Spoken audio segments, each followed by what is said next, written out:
भजन 55 कुल पद 23।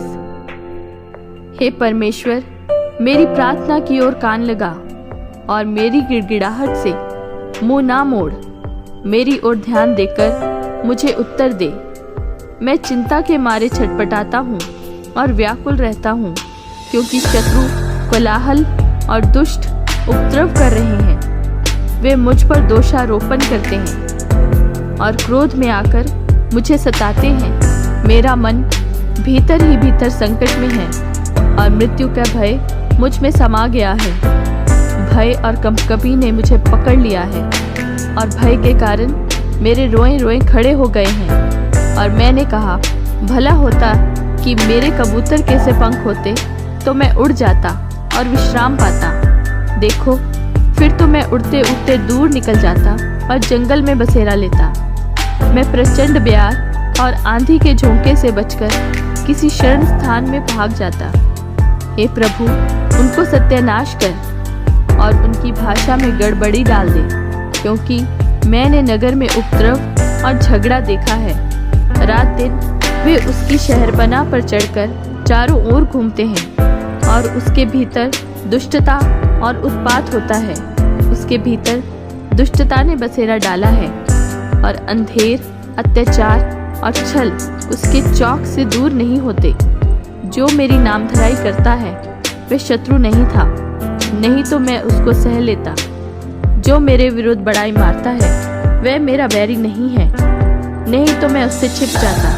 परंतु वह तो तू ही था, जो मेरी बराबरी का मनुष्य, मेरा परम मित्र और मेरी जान पहचान का था।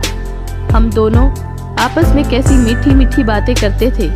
हम भीड़ के साथ परमेश्वर के भवन को जाते थे। उनको मृत्यु अचानक आ दबाए, वे जीवित ही अधोलोक में उतर जाएं, क्योंकि उनके घर और मन दोनों में बुराइयां और उत्पात भरा है।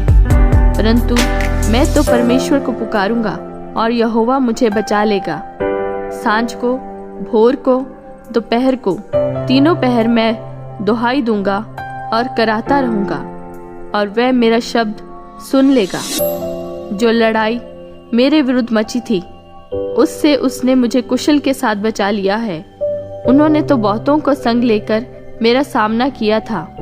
ईश्वर जो आदि से विराजमान है, यह सुनकर उनको उत्तर देगा।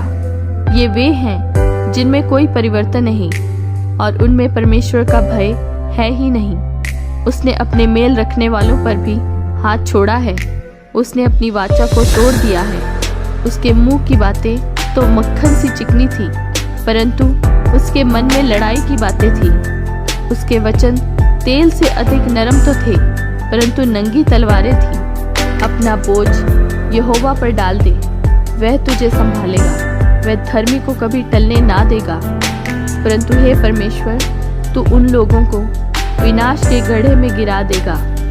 हत्यारे और छली मनुष्य अपनी आधी आयु तक भी जीवित ना रहेंगे, परंतु मैं तुझ पर भरोसा रखे रहूंगा।